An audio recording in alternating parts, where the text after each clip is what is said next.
எத்தனை சாமி வந்ததையா, இது எந்தெந்த சாமி தந்ததையா.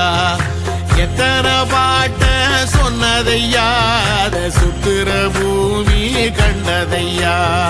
அடிச்சு வீசும் காத்துலையும் அந்த தகப்பனாச சுத்துதையா.